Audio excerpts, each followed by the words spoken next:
ओ मोर दहिया से फेंका लूटी अभी न मोहरत के आगे नहीं बूटी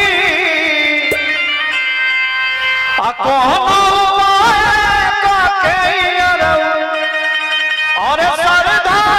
से पुरानी तो लइका का कहता जाना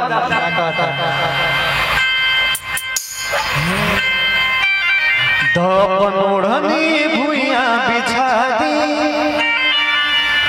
ओ बैठल के पाठ पढ़ा दी आवे के बाद